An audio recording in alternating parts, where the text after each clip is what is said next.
Ya, Bu Nina mungkin bisa kasih komentar tadi waktu off air mau kasih komentar pariwisata kita tadi dikatakan sebenarnya pemerintah udah bikin policy, tapi ini gimana sih menyatukan gitu? Karena tadi saya bilang di beberapa negara itu jadi bagus karena ada koordinasi antar provinsinya, ada koordinasi antar transportasi, kemudian perhotelan dan lain-lain. Apa komentarnya Mbak Nina? Ya, saya melihat ini sangat sederhana gitu ya, bahwa ternyata perekonomian akan tumbuh kalau kita lihat demand-nya tinggi begitu. Jadi permintaannya tinggi dalam hal hotel yang murah pula. Kalau orang Indonesia kan jalan dia budgetnya terbatas. Jadi keluarlah masuk ke dalam website itu ada pergi-pergi, jalan-jalan, tentu ada Traveloka. E-commerce masuk akan membantu pemerintah, tetapi tentu harus dibuat aturan atau yang baik gitu ya. Karena yang penting buat pemerintah itu standarnya, bukan melarang proses jual belinya. Standarisasi dari sama seperti pesawat itu ada keselamatan supaya jangan kita dapat yang murah tapi jatuh gitu kan, kita deg-degan kan. Jadi kita maunya yang murah tapi bagus gitu kan. Nah, seperti itulah yang diharapkan. Saya kemarin lihat, saya dari Belitung, standarisasi ya terhadap standarisasi apapun. Jadi termasuk hotel, termasuk makanan, kelasnya. Maksudnya ini pemerintah bermain di level standar, bukan aturan melarang ya.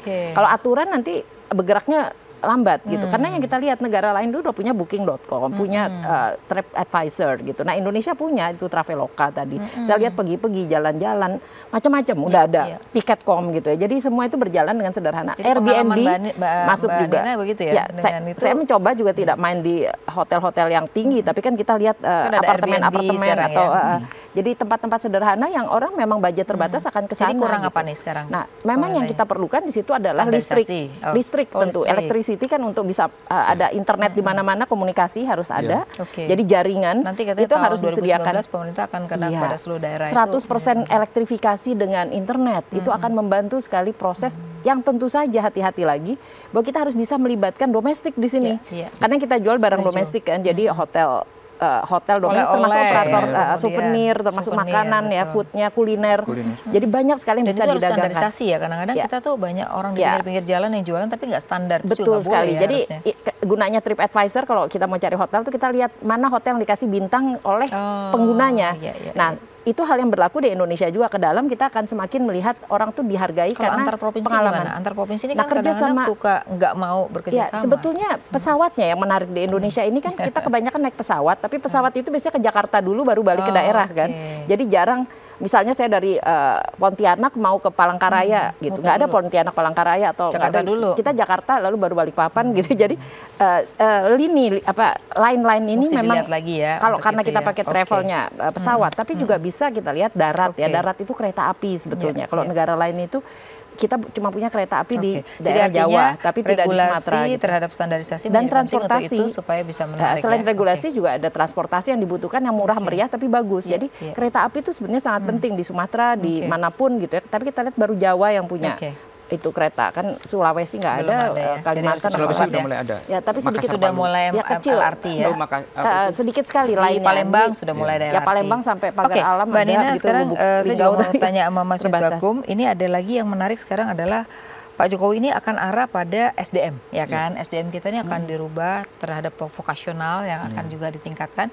Kemudian juga kan sebentar lagi ini akan ada anak-anak yang usianya pendidikan sudah bagus gitu. Nah, 10 tahun lagi kan kita akan berubah nih pola. Nah, nanti akan ada tenaga kerja yang hilang, tapi ada tenaga kerja yang akan dibutuhkan gitu. Nah, seperti apa persiapan juga dalam hal ini selain vokasional? Begini, investasi pemerintah paling besar itu sebenarnya adalah di human investment. Di bagaimana mengembangkan. Kan sudah 20% pendidikan dengan keputusan, tapi sejauh mana kita Pak? Untuk meningkatkan indeks human development impact kita punya 5% kesehatan dan kita punya 20% pendidikan ya. Nah, kita punya biaya operasional sekolah. Kita punya ini terutama kepada kewajiban pendidikan 12 tahun. Bahkan di tahun 2019 di APBN yang baru disahkan pemerintah itu ada 21 juta biaya operasional sekolah untuk 21 juta siswa. Artinya apa? Semua siswa yang sedang bersekolah mulai dari SMA, di sekolah umum, di sekolah agama, sampai ke pesantren, itu semuanya mendapatkan fasilitas biaya operasional sekolah. Kemudian ada biaya beasiswa bidik misi, sekitar 472.000. Artinya apa? Untuk masyarakat miskin yang kemudian belum mendapatkan kesempatan untuk melanjutkan ke jenjang S1, mereka bisa mendapatkan. Kemudian ada beasiswa LPDP untuk S2 dan sebagainya, untuk sekitar 27.000. Jadi sebenarnya sudah memadai on the track untuk itu ya. Tinggal kita kemudian menunggu akan seperti apa, karena kan ini adalah the long term hasilnya investment. Kapan tuh, ya? Long term investment. Yang perlu kita perhatikan adalah masalah keberpihakan. Investasi pemerintah di sumber daya ini adalah keberpihakan. Karena apa? Ini adalah sebuah pilihan afirmatif pemerintahan Pak Jokowi untuk lebih banyak memberikan investasi, memberikan alokasi anggaran APBN untuk itu. Kemudian untuk kesehatan, salah satu di antara dana desa itu salah satunya adalah Polindes. Betul. Di luar yang sekarang sudah mulai masuk. Itu untuk mengatasi apa? Stunting. Stunting kita yang itu tinggi. Adalah bagaimana kemudian tumbuh generasi mulai dari sejak dia hamil di kandungan sampai umur 1000 hari, itu mereka mendapatkan gizi yang memadai. Sehingga ini akan menjadi generasi kita ke depan yang cukup baik, jadi artinya bisa tumbuh secara fisik dan mental yang baik. Dari sisi dana sudah ada, tetapi dari sisi hasil kita harus masih menunggu ya. Oke, Mbak Nina nih ahli ketenagakerjaan, gimana Mbak Nina kalau melihat dari anggaran yang 20% dan tadi masih banyak lagi dana-dana yang lain, ini kalau Anda lihat apakah memang tenaga kerja kita ini akan siap? Satu. Yang kedua, ini kan sekarang ada era global di mana negara maju sekarang kekurangan orang ngambil dari negara berkembang. Jadi nanti yang bagus-bagus akan diambil mereka, kita tinggal yang jelek-jelek nih. Gimana? Ada 2 PR itu yang saya lihat. Ya, ini menarik bahwa yang disebutkan tadi ada beasiswa benar, ada subsidi pemerintah ke sekolah ada gitu. Yang jadi masalah adalah manakala dia masuk lapangan kerja itu siap atau tidak dengan perubahan yang begitu cepat. Skala pendidikan. Nah, jadi begitu kita gelontorkan dana untuk bantu misalnya sekolah-sekolah itu katakanlah vokasi atau apa itu, apalagi vokasi itu SMK itu ya. Kalau kita lihat peralatan itu menjadi sangat penting ya. Teknologi bengkel misalnya mesin itu kita lihat jangan-jangan nggak cocok sudah dengan mobil apa. Jadi prosesnya dengan gaya sekarang yang dimana semakin lapangan kerja itu ke arah teknologi. Jadi digital itu udah luar biasa. Jadi semua orang tuh harus bisa memakai internet tentu saja dengan bahasa komputernya ya, berbagai hal gitu, apakah Word atau apa. Nah yang paling penting adalah mereka harus siap berubah dengan cepat gitu ya. Nah ini yang saya lihat dari sisi sekolah kelambatan di dalam kurikulum dan dosen atau guru-gurunya. Jadi kurikulum ya. Jadi ada masalah bahwa bukan sekedar uang yang diberikan, tetapi proses itu kan melewati si guru dan si dosen. Nah ini lambat, apalagi kalau masalahnya bahasa gitu. Kita mau menggait tadi pariwisata bahasa Inggris, kita cek itu. Guru-guru kita yang ada di SMA mampu nggak berbahasa itu tidak secepat itu. Jadi ada perubahan yang harus didukung lebih cepat. Gitu. Ini kan masalahnya simultan. Betul. Ya, contoh misalnya internet. Kalau saya mengatakan sekarang kita tidak ada kendala lagi karena apa? Kita sudah menyelesaikan pemerintah, Palaparing Barat, Palaparing Tengah dan Palaparing Timur itu sudah selesai dijalankan. Cuman gurunya nggak bisa katanya. Gurunya yang masalah. Dua-duanya itu serentak Pak. Guru itu kan sekarang ada uji kompetensi guru, sertifikasi guru berjalan. Harus berjalan. Dan kemudian dengan baik.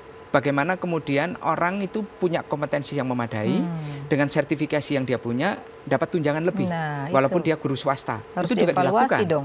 Peningkatan jumlah honor untuk kompetensi pun juga bertambah. Nah ini dalam rangka apa? Untuk merangsang mereka tetap bisa meningkatkan kompetensinya dan penghasilannya bisa menambah. Karena untuk mendapatkan skillful orang kan juga harus skill itu kan harus.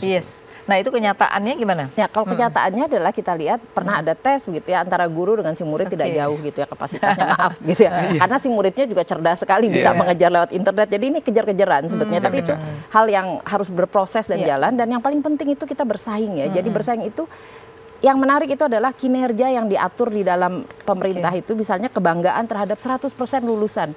Saya termasuk orang yang tidak terlalu mendukung 100% siswa lulus itu suatu prestasi karena dia nyontek lah, dikasih contekan begitu ya. Jadi ada value indikatornya yang beda ya. Dikasih ini. Bukan, bahkan ini kunci jawaban. Kunci bahkan. Jadi ini contekan, kunci jawaban malah. Ya, jadi supaya jelas bahwa nilai itu tidak menjadi penting manakala kita itu daya saing. Karena di beberapa tempat kerja pun sekarang ijazah itu bukan sekedar ijazah yang dilihat, bukan nilai, tapi kemampuan dia. Jadi dia ada wawancara untuk emotionally, dia tuh secara emosi bisa jadi bukan sekedar sertifikat bukan atau ijazah sekarang Pak yang dilihat. Jadi selain ijazah dia lihat tentu saja, tapi bagaimana waktu dia baik Bu Nina sama Mas Misbakun, kita di segmen terakhir nanti akan membahas juga apa sih tantangan ke depan yang perlu di-challenge ya, karena Pak Jokowi masih sampai Oktober tahun depan ya, apa sih yang mesti dilakukan, paling tidak dari evaluasi tadi, tapi kita harus break lagi. Pemirsa tetaplah di Economic Lounge with ISE.